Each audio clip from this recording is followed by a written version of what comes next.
In a world where people are starting to make more environmentally friendly changes, solar power is becoming more sought after, and people are asking the question, is it viable? In short, yes.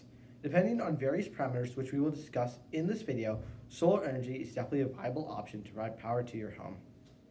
There are two main concepts in understanding how a solar panel functions. The first being solar irradiance, which is essentially the power that the sun emits on any given area.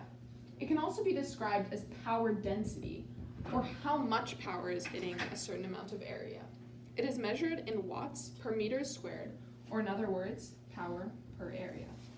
Now the general solar irradiance for Earth is 1,000 watts per meter squared. And at the tip of the atmosphere, it's going to be around 1,300 watts per meter squared. The next term is called insolation, which is the amount of energy that hits any given area. It is measured in kilowatt hours per meter squared per day. This can also be described as energy density, because in reality it is a measure of power times time, which is defined as energy. The first thing that matters in creating your own solar array for your home is where in the world you live. This is important because every area has a different amount of sunlight hours per day, as shown in this map, red being the most sunlight hours per day and the blue-green being the least. This will impact how much energy you are able to capture. Sunlight hours are measured in kilowatt hours per kilowatt, which essentially just means hours. For example, in Vancouver we get roughly 5 hours of sunlight per day, which is a daily average throughout 1 year. This is because we live in a coastal climate, which means there are a lot of clouds blocking the sun. In Vancouver, we won't be able to capture as much solar energy as someone who lives in Regina, Saskatchewan, for example, where they get roughly 7 hours, which is an average throughout the year.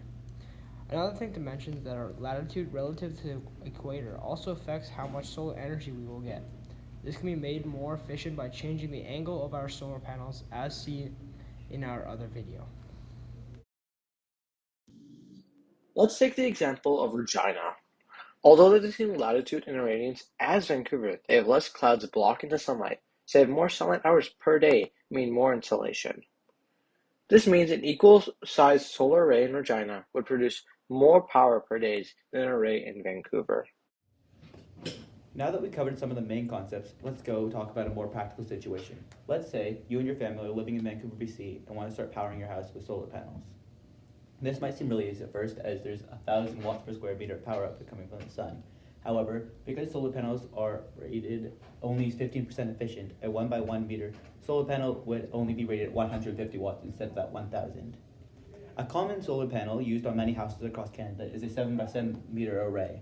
Something like this would be rated 1,000 watts, and that number comes from multiplying the radiance of the sun by the area of the solar panel multiplied by that 15% efficiency. Taking into account insolation, which again is sunlight hours, you find that a solar panel like this would generate 1,200 kilowatt hours of energy every year.